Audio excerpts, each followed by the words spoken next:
Chapter 21.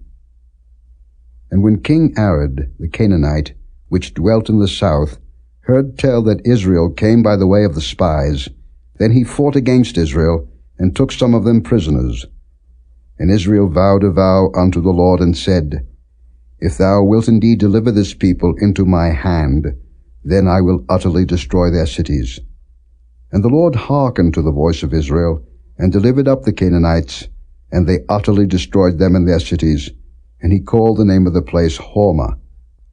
And they journeyed from Mount Hor by the way of the Red Sea to compass the land of Edom. And the soul of the people was much discouraged because of the way. And the people spake against God and against Moses. Wherefore have ye brought us up out of Egypt to die in the wilderness? For there is no bread, neither is there any water, and our soul loatheth this light bread.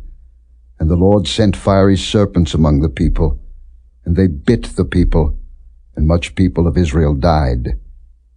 Therefore the people came to Moses and said, We have sinned, for we have spoken against the Lord, and against thee. Pray unto the Lord, that he take away the serpents from us. And Moses prayed for the people. And the Lord said unto Moses, Make thee a fiery serpent, and set it upon a pole, and it shall come to pass that every one that is bitten, when he looketh upon it, shall live. And Moses made a serpent of brass, and put it upon a pole, and it came to pass that if a serpent had bitten any man, when he beheld the serpent of brass, he lived. And the children of Israel set forward, and pitched in Oboth. And they journeyed from Oboth, and pitched at Abarim in the wilderness which is before Moab, toward the sunrising. From thence they removed, and pitched in the valley of Zared. From thence they removed, and pitched on the other side of Arnon, which is in the wilderness that cometh out of the coasts of the Amorites. For Arnon is the border of Moab, between Moab and the Amorites. Wherefore it is said in the book of the wars of the Lord, what he did in the Red Sea, and in the brooks of Arnon, and at the stream of the brooks that goeth down to the dwelling of Ar, and lieth upon the border of Moab. And from thence they went to Beer, that is the well whereof the Lord spake unto Moses, Gather the people together, and I will give them water. Then Israel sang this song, Spring up, O well, sing ye unto it. The princes digged the well, the nobles of the people digged it, by the direction of the lawgiver with their staves.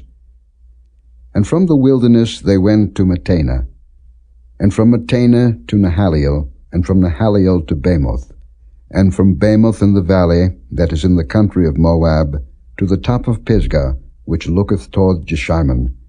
And Israel sent messengers unto Sihon king of the Amorites, saying, Let me pass through thy land. We will not turn into the fields or into the vineyards. We will not drink of the waters of the well, but we will go along by the king's highway until we be past thy borders. And Sihon would not suffer Israel to pass through his border, but Sihon gathered all his people together, and went out against Israel into the wilderness, and he came to Jahaz, and fought against Israel. And Israel smote him with the edge of the sword, and possessed his land from Arnon unto Jabbok, even unto the children of Ammon, for the border of the children of Ammon was strong.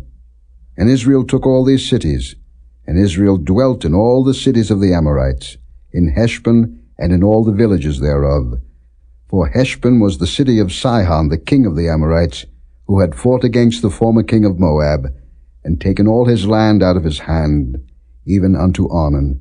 Wherefore they that speak in Proverbs say, Come into Heshbon, let the city of Sihon be built and prepared.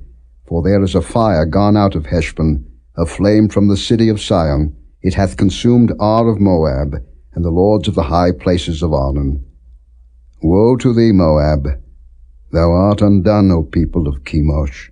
He hath given his sons that escaped, and his daughters into captivity unto Sihon king of the Amorites. We have shot at them. Heshbon is perished even unto Dibon, and we have laid them waste even unto Nophah, which reacheth unto Medeba. Thus Israel dwelt in the land of the Amorites. And Moses sent to spy out Jazer, and they took the villages thereof, and drove out the Amorites that were there. And they turned and went up by the way of Bashan. And Og the king of Bashan went out against them, he and all his people, to the battle at Edrei. And the Lord said unto Moses, Fear him not, for I have delivered him into thy hand, and all his people and his land. And thou shalt do to him as thou didst unto Sihon king of the Amorites, which dwelt at Heshbon. So they smote him, and his sons, and all his people, until there was none left him alive, and they possessed his land.